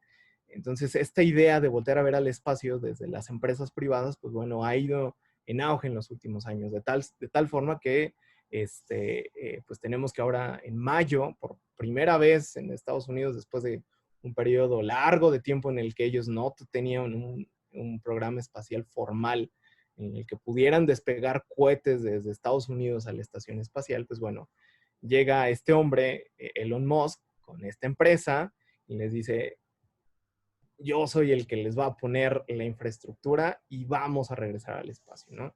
Entonces se plantean escenarios bien interesantes que tienen que ver con, bueno, ahora ya no el superhumano es el que va a ir, sino el supermillonario. Quien pueda pagar es quien va a poder subir. Y entonces se plantean estas hipótesis de, bueno, hablamos de que si los astronautas no tenían enfermedades crónico-degenerativas, bueno, ¿qué va a pasar si un humano que tiene el dinero y tiene ahí una enfermedad, bueno, cuál va a ser el desarrollo de esta enfermedad si se expone, por ejemplo, a la radiación, si se expone por un periodo prolongado a microgravedad? Obviamente esto analizándolo desde el punto de vista médico, ¿no? Entonces, en este sentido vienen tiempos interesantes para la parte médica y el desarrollo de investigación. Finalmente, aquí en la UNAM hemos sumado esfuerzos y después de muchos altibajos, que no me dejarán mentir quienes han estado muy cerca de lo que ha sido la creación de la sociedad, pues bueno, en el 2018 logramos, durante el Congreso, el cuarto Congreso de Medicina y Salud Espacial que se hizo en conjunto con la Agencia Espacial Mexicana, pues bueno, logramos fundar lo que es la Sociedad Universitaria de Medicina Aeroespacial, la que, pues, gratamente soy presidente todavía, ¿no? Entonces, ha sido todo un proceso de maduración de la sociedad. Por ejemplo, aquí, en ese momento en el Congreso, pues tuvimos la fortuna de tener de invitado al doctor Ramiro Iglesias, que fue uno de los miembros de honor que firma el acta constitutiva de nuestra sociedad. El director, el doctor Melchor Antuñano, del Civil Aerospace Medical Institute en la FAA en Estados Unidos, es mexicano y él siempre está gustoso de venir a platicar y a compartirnos todo lo que desarrollan allá. El doctor Cacho, quien es el jefe de la subdivisión de grados de educación continua de posgrado, son de las personas que nos han estado apoyando como para intentar, primero, divulgar lo que tiene que ver con medicina aeroespacial y segundo, pues bueno, ir poco a poco viendo cómo plantear dentro de la universidad el desarrollo de este campo, ¿no? Entonces, nos hemos enfocado a nuevas generaciones. Tuvimos un antecedente, inclusive desde el 2013. Yo estaba estudiando la carrera de medicina y una amiga investigadora del Instituto de Astronomía nos invita, oye, eres médico, voy a trabajar con unos niños y necesito a alguien que les explique qué cambios se van a ver enfrentados en el organismo si un niño viaja a Marte, ¿no? Entonces, ponte a leer. No era cosa que lo tuviera que hacer solo, entonces intenté invitar gente, hubo buena respuesta y bueno, ese fue el primer antecedente que tuvimos. Todavía en el 2016 colaboramos justo en un proyecto que está registrado en el Instituto de Astronomía, que es Misión X, que es para la activación, es un programa que está desarrollado en la NASA precisamente para disminuir la incidencia de obesidad y enfermedades crónico-degenerativas, desde la perspectiva de que los niños tienen que comenzar a capacitarse tanto cognitivamente como físicamente para ser astronautas, ¿no? Entonces, dentro de ese marco, a los niños se les dejan hacer actividades físicas, actividades de recreación, que están enfocadas a eso, a disminuir la incidencia de obesidad. Hemos hecho durante las ferias de ingreso a las nuevas generaciones, pues generamos estas pláticas para compartir con ellos que existe este campo y que bien, tal vez no, por ahora no puedan dentro de la universidad ser médicos aeroespaciales, pero nada impide que dentro del desarrollo que puedan tener, por ejemplo, en cardio, en medicina de rehabilitación, pues ellos puedan obtener algo de este conocimiento, aplicarlo, inclusive aplicarlo para un proyecto allá arriba, ¿no? Dentro de la unidad de posgrado, como les mencionaba, pues con el doctor Cacho y con con el general Rico, un médico aeroespacial de la Fuerza Aérea, hemos estado organizando algunos, por ahora llevamos un curso de introducción a la medicina de aviación, que afortunadamente este fue el primer grupo. Lo habíamos pensado para 15 personas, tuvimos casi el doble o el triple de inscripciones, entonces el tema es bien recibido por la comunidad y si no hubiera habido pandemia, inclusive ya estaríamos hablando de un diplomado, pero bueno, veremos cómo nos adaptamos respecto a eso. Y lo que les mencionaba, hace algunas semanas, gracias a una colaboración que tuvimos con el Programa Espacial Universitario de aquí de la UNAM, pues desarrollamos una serie de pláticas de divulgación científica, 7 pláticas, 7 jueves seguidos, enfocadas precisamente cada uno de estos sistemas, cómo se modifican al estar en las estaciones, en el espacio, ¿no? No necesariamente en la estación espacial. Y pues es de agrado decir que dentro del PEU ha sido bien recibido y ya nos han pedido, ¿no?, una segunda temporada para ver qué más temas podemos desarrollar. Entonces, en ese aspecto estamos pendientes. Y ya para finalizar, me gusta estas 3 imágenes que les traigo dentro del contexto de la pandemia en los que nos hemos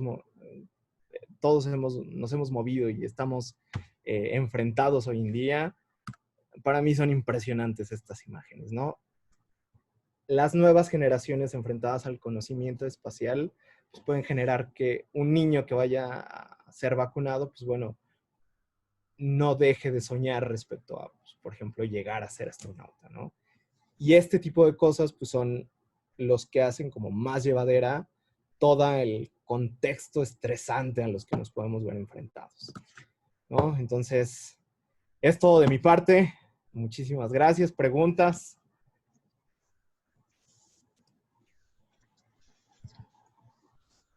Muchas gracias, Ricardo. Muy interesante. Vamos a abrir las preguntas, si estás de acuerdo. Sí, adelante. Marco, quisiera hacer una pregunta, ¿puedo? Claro que sí. Bienvenida. Gracias. Doctor Ricardo, una felicitación, muy bonita su plática. Gracias. Y yo solamente quiero hacer una pregunta con respecto a si tiene algún conocimiento más amplio acerca de los gérmenes que llevaron, porque dice que están sumamente regulados. Y yo quisiera saber qué eran, bacterias, virus, parásitos, y cuál era el comportamiento, si dice que eran como que se incrementaba su resistencia con respecto a qué. Bueno, la mayoría han sido, bueno, el conocimiento que yo tengo es que la mayoría han sido bacterias, porque la mayoría de los experimentos que están enfocados a encontrar organismos que se denominan extremófilos, y la mayoría que son de los, no recuerdo una en específico, me parece, Staphylococcus es una de las que llevaron, pero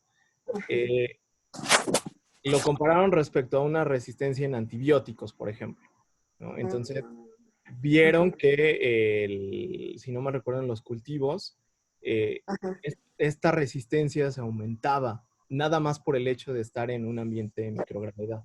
La verdad es que, versado en el tema no estoy. afortunadamente tenemos a alguien, hay una doctora, la doctora Daira, que se encuentra haciendo su maestría en Nuevo León. Ella es fanática de las bacterias extremófilas, tiene una plática, yo creo que estaría interesante que la pudiéramos invitar para que les venga a platicar, porque en materia de esto, lo que ellos se plantean no nada más es como el llevarlos al espacio, sino experimentos aquí en la Tierra están enfocados a recrear ambientes, por ejemplo, como los de Titán, los de Europa, ¿no? Que se conoce la composición de la atmósfera de estas lunas, y ponen dentro de estos ambientes a estos microorganismos y ven el comportamiento que tienen, si sobreviven o no sobreviven, ¿no? Más que nada es eso. Pues lo que menciona es muy interesante porque respecto a resistencia, pues eso implica mutaciones realmente genéticas, ¿no? Y pues, está como que bastante serio el asunto que solamente por estar a una diferente presión, por llamarlo de alguna manera, se estén generando esas mutaciones. Sí, o sea, Yo había leído alguna vez que llevaban un gusano que se llama C. elegans, porque ese era el que soportaba bastantes presiones porque es transparente y pueden ver todo lo que sucede dentro de su célula. Pero pues interesante eso del estafilococo, que es uno de los gérmenes que tenemos en la piel, cuando menos el epidermidis, y aureus, que pues también prácticamente es parte de nuestra microbiota, ¿no? Sí. Pero que sí pueden generar muchos problemas cuando son resistentes a algún tipo de antibióticos como meticilina. Bueno, muchísimas gracias y muy bonita su conferencia. Muchas gracias. Hasta luego. Gracias, Cata. De nada. Saludarte. Igualmente. Bye, bye. Bye, bye. Oye, Ricardo, pues a ver si invitas a la doctora. Claro que sí. Platico con Daira. Estaría padre. Bueno, si me permites preguntarte algo, Claro. ahora retomando lo que acaba de decir Catalina, ¿qué tan peligroso es el ir y venir? Y pensando, por ejemplo, en esto que estamos viviendo ahorita de la pandemia, ¿no? Vamos allá, llevamos gérmenes, bacterias mutan allá, los traemos. ¿Qué tan regulada está esta parte o no hay ningún inconveniente, ninguna limitante? No vamos a pensar que traemos un alien guardado en el estómago, pero ¿qué hay al respecto de esto? Pues mira, en el congreso que yo les platiqué, Space Up, que fue el año pasado, realmente yo desconocía completo que existiera regulación. De hecho, estando allí en el congreso, éramos como 3, 4 médicos, ¿no? Éramos como, la mayoría era ingenieros, abogados, y era una interdisciplina, se generan interdisciplinas muy bonitas, ¿no? Entonces, dentro de una plática que fue de CubeSats, si no mal recuerdo, los ingenieros crean unos pequeños satélites que se pueden mandar desde acá inclusive, ¿no? Pueden hacer pequeños cultivos, tienen sus cámaras. Yo le pregunté a uno de ellos y le dije, oye, estaría súper padre, por ejemplo, mandar... yo lo platiqué desde mi perspectiva, que era como, imagínate un cultivo de neuronas, ¿no? Que pues, al final en mi doctorado pues es lo que me he estado desarrollando, ¿no? La parte de neuro. Y me dijo, habría que ver porque hay mucha regulación respecto a mandar biológicos al espacio. Y me lo dijo como en un tema muy general, ¿no? ¿Por qué? Porque cuando sucedieron las misiones Apolo, realmente nadie pensó en esto. O sea, creo que lo que menos les importó fue pensar como, bueno, no nada más va el humano, ¿no? Va a su microentorno, su microbiota inclusive. Entonces, algo que ellos mencionan mucho es que no saben realmente si el hecho de la manipulación que haya tenido el humano, por ejemplo, en la Luna, qué tanta implantación de microorganismos haya sucedido. Y es como algo a considerar, porque bueno, estamos hablando de que ya por lo menos unos 50 años, ¿no? Si algo se quedó allá arriba y si sigue vivo, Sí. cómo fue que mutó, cómo fue que evolucionó ante un ambiente tan extremo. Entonces, te podría decir que yo en lo personal no he buscado, he encontrado unos artículos de un proyecto Biosentinel se llama, que era justo en un CubeSat, pero era lanzado desde la NASA y hasta donde tengo entendido, pues bueno, la NASA le dan cierta facilidad por toda esta investigación que lleva desde hace muchos años. Pero no sé qué tan abierto esté como para que un país, nosotros, se pueda mandar este tipo de experimentos. Sí, ahí sí lo desconozco. Tendría que averiguar en el tema. Ah, ok, pues muchas gracias. Vamos a ver si alguien más nos quiere preguntar algo.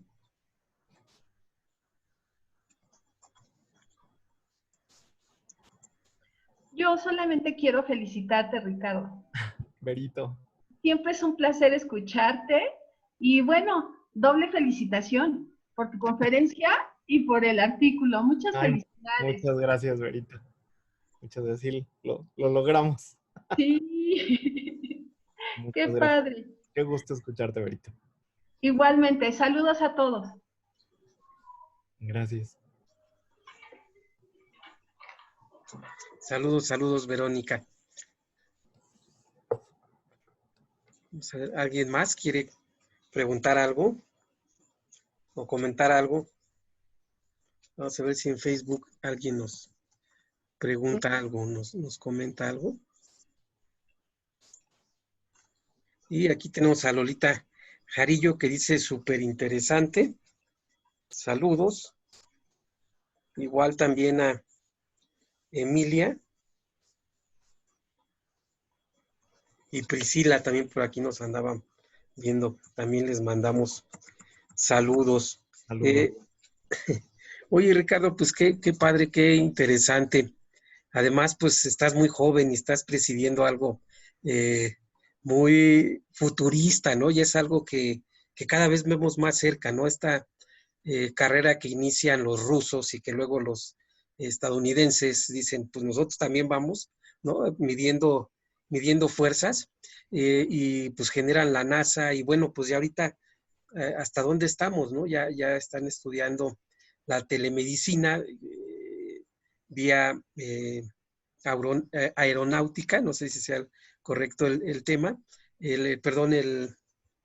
la palabra.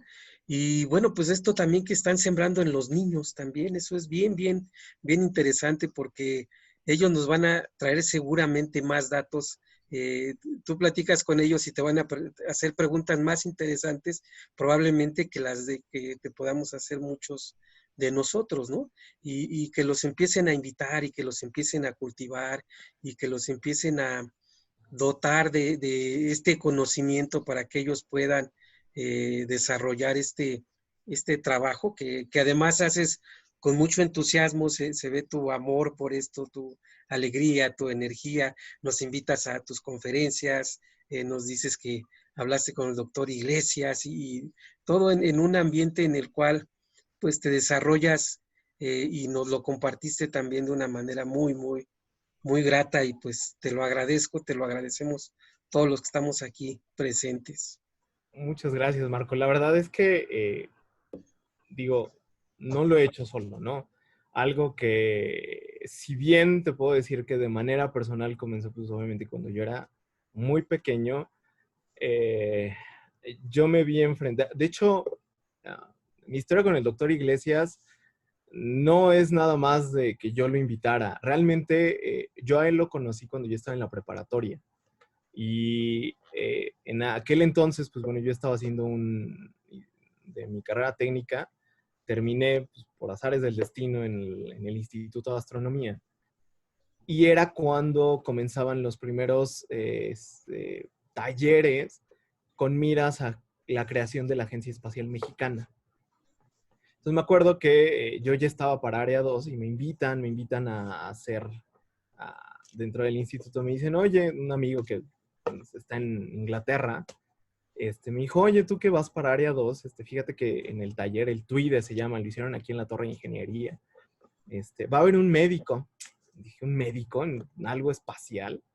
Y entonces, pues fue esa curiosidad, voy a la plática y pues me encuentro con esta historia, ¿no? O sea, las misiones, muchos crecimos como con las misiones Apolo, por el conocimiento de los Mercury 7, el proyecto Géminis, el Apolo, que fue la culminación de todo esto. Y uno lo ve en nuestros días y dice, pues, ¿dónde quedó todo eso? O sea, ¿dónde quedó todo ese impulso que venía hace pues, 30, 40 años, ¿no? Y entonces el hecho de saber que un mexicano, que un médico estuvo en control de misión, que escuchó, que fue parte de la historia, híjole, eso para mí fue como muy esclarecedor en muchos aspectos, ¿no? Entonces llego a la facultad y no hay nada, ¿no? O sea, fue como, bueno. Afortunadamente encontré una de mis pasiones, que es pues, dedicarme a hacer que le hago investigación. Y pues ha terminado en esto del doctorado, pero no ha sido como un camino directo.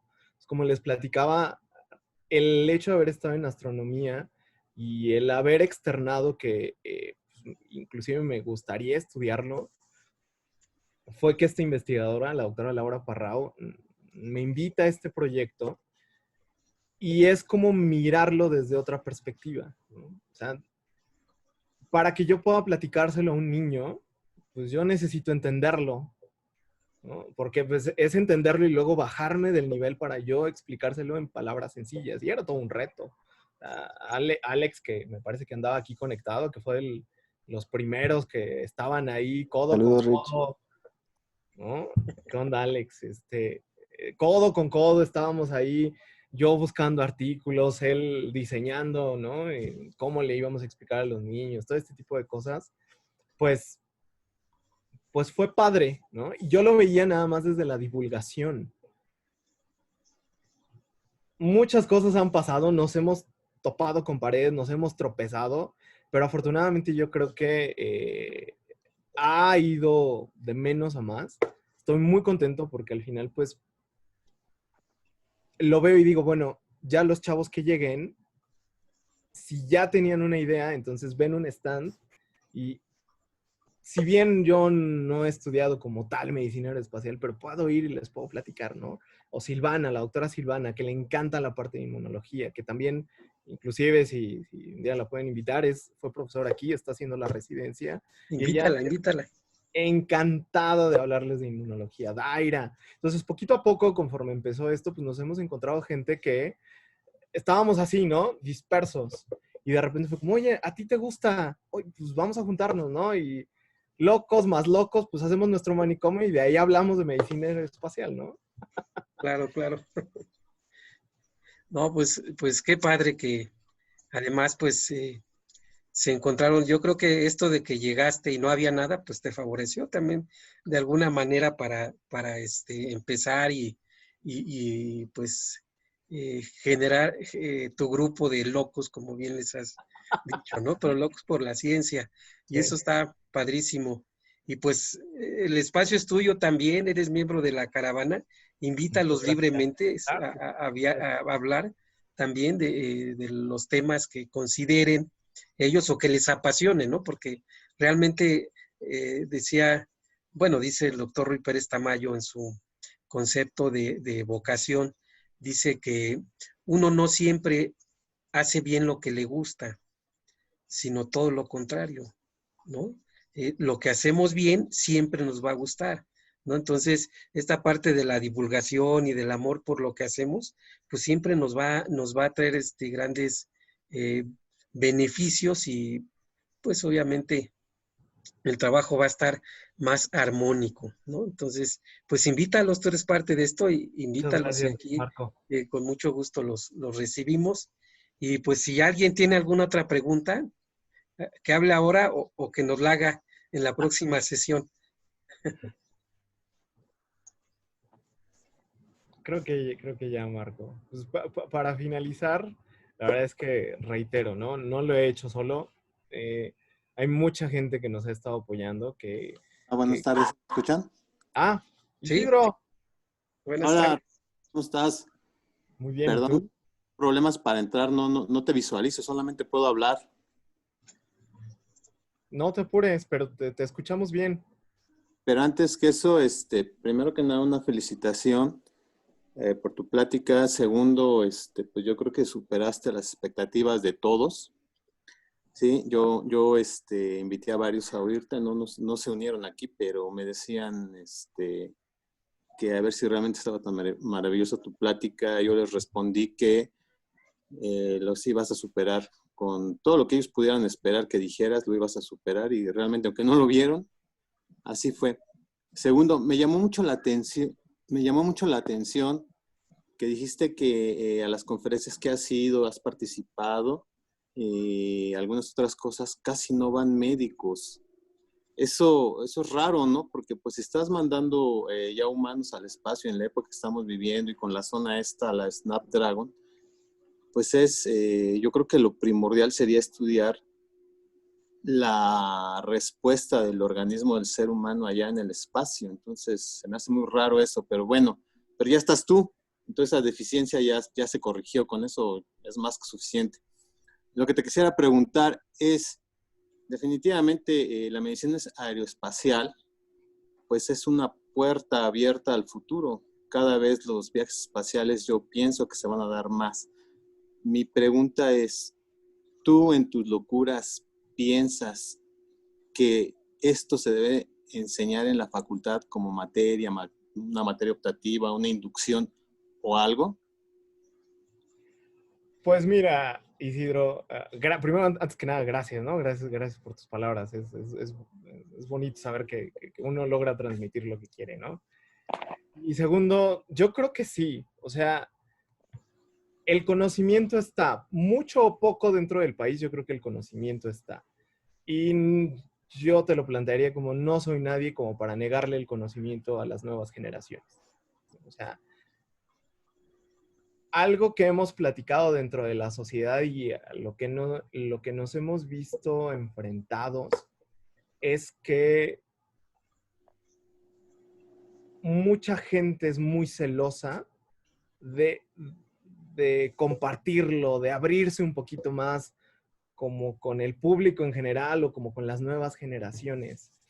Y a la conclusión, que esa conclusión es a la que Alejandro, ¿no? Se la agradezco y le doy el crédito, es porque el pastel es muy grande. O sea, si algo he aprendido de mi formación o de formación como médico, es que una empresa tan grande como lo es el espacio no puede caer en una sola persona. O sea, es tremendamente grande. Y es tan grande que yo creo que hay suficiente pastel para todos, ¿no? Entonces, las nuevas generaciones pueden venir y eso es lo que siempre falta. Y yo creo que esta evolución del pensamiento, ¿no? A mí en mi vida me hubiera imaginado ver, por ejemplo, en la cápsula Dragón, un panel táctil. Yo estaba tan acostumbrado, ya sea por las películas o ya sea por lo que leía o veía en las fotos del espacio y del transbordador, yo era como muy acostumbrado a, pues, un avión tiene el mismo panel que un transbordador. Y de repente en mayo fue como, o sea, sí, ¿para qué quedarnos con el panel viejito si ya podemos utilizar toda esta tecnología en nuestro favor, ¿no? Es bien contrastante ver cómo está el Soyuz, ¿no? Que hay algunas historias que dicen que inclusive hasta tienen que apretar botones con un palito, ¿no? Por todo el diseño sesentero que tiene y cómo contrasta con la cápsula Dragón, ¿no? Entonces, yo creo que yo no te podré decir, no soy quien para negarle el conocimiento y sobre todo menos a las nuevas generaciones, cuando ellos son los que nos pueden venir a enriquecer con nuevos tipos de ideas y pensamientos. Ok, Ricardo. Te agradezco, gracias y de nuevo felicitaciones. Gracias a ti, Isidro. Muchas gracias, Isidro. Yo había quitado la cámara, una disculpa, lo que pasa es que me daba miedo que como nos agarró la lluvia, ¿verdad? La comunicación se trunca un poco. De hecho, aquí me quedé sin luz antes de iniciar la caravana y tenía como que ese miedito, así es que pues me disculpo. Y bueno, pues Ricardo, pues bienvenido otra vez. Gracias. Y pues cuando quieras, este es tu espacio, igual que el de todos los que estamos aquí, ¿no? La caravana, pues somos quienes vienen a decirnos algo y quienes vienen a escuchar algo, ¿no? No puede haber una cosa sin la otra. Y pues qué padre que tengas este espíritu de difundir. También tengo que decir que Ricardo, pues, se ofreció amablemente a darnos este seminario lo empezó a preparar de lunes para acá, porque, pues, desafortunadamente un problema logístico, ahora ya mucha gente regresa a sus actividades y un problema logístico, pues, nos evitó que el ponente que estaba preparado, pues, nos presentara su trabajo. Así es que, pues, doblemente gracias y, pues, bienvenido cuando quieras otra vez. Aquí en el chat tengo que Alex es también es secretario de la sociedad y él pide si lo invitan a dar medicina de aviación. Ah, pues perfecto, perfectísimo. Ya que nos diga cuándo, que te diga a ti cuándo o que me diga a mí cuándo. Le dejo mi teléfono, mi número telefónico. Ok, perfecto. Por ahí si lo quiere anotar o tú se lo quieres mandar. Sí. Sí, es el 55 1309 48 17. Y el correo electrónico es gudino@unam.mx. Hola, gracias, Rich. Felicidades por tu plática. Gracias, con todo gusto. Pues la invitación. Pues también finalmente tratamos siempre de complementarlo, ¿no? Esta parte de medicina de aviación, medicina espacial y pues en conjunto medicina aeroespacial. Y pues siempre es muy bonito para nosotros escucharlos y también ver que se comparte esta pasión, ¿no? Que a lo mejor en algún momento no la conocían o no conocían tanto y ya que lo ven, pues se comparte y es muy bonito, muy gratificante para nosotros. Así que igual, muchas gracias. Felicidades, Rich. Gracias, Alex. No, pues gracias, Alejandro y Isidro, ya lo estamos viendo aquí. Muchas gracias. Si quieren encender la cámara y nos tomamos una foto. Ah, perfecto. Grupal, eso ha sido padre. Y un saludo a Armando, que no está, porque anda en otro, creo que andaba dando un seminario, pero además es su cumpleaños. Aparte, sí. Armando Pérez, ¿no? A Yesha, saludos también, nos ha impulsado muchísimo. Y bueno, les platico así rápidamente que hoy vi algunas gentes del Hospital General y me estaban diciendo, yo arreglo aquí equipo de cómputo, ¿no? Aquí está Angélica también, que también le sabe a eso. Y entonces nos decían que había gente que tenía equipo de cómputo que ya no utiliza. Hay 3 o 4 computadoras en una casa a veces, o una que no se utiliza, y las querían habilitar para regalárselas a pacientes que vayan al hospital con la finalidad de que pues tuvieran acceso a esto, porque ahora pues la educación en gran parte va a ser de esta manera. Entonces, pues también por ahí les mandamos un saludo a ellos, a la doctora Ana María, a Vero, y a otra chica que no me sé bien su nombre, pero pues muchas gracias y pues por ahí les comparto la idea para ver si alguien por ahí dentro de sus grupos. Bueno, en la Facultad de Ciencias ya se está haciendo, de hecho, pues, recaudación de equipo de cómputo para apoyar a los estudiantes de licenciaturas que no tienen acceso pues a ese equipo o que su equipo ya es muy viejo o lo que sea. Entonces, pues ya la iniciativa ya está ahí en la Facultad de Ciencias de la UNAM. Si gustan pues pasarse por allí, ahí están los compañeros recogiendo el equipo de cómputo. Uh-huh. Bueno, pues muchas gracias a Yesha, les vamos a comentar ahí también, ahí en el hospital, y pues yo me ofrezco a arreglar equipo también, si alguien tiene algún equipo, pues con mucho gusto también le entramos a la actividad. Entonces, vamos a tomarnos una foto, ¿no? Vamos a subirla. Vamos a tomar otra, por favor. 1, 2, 3.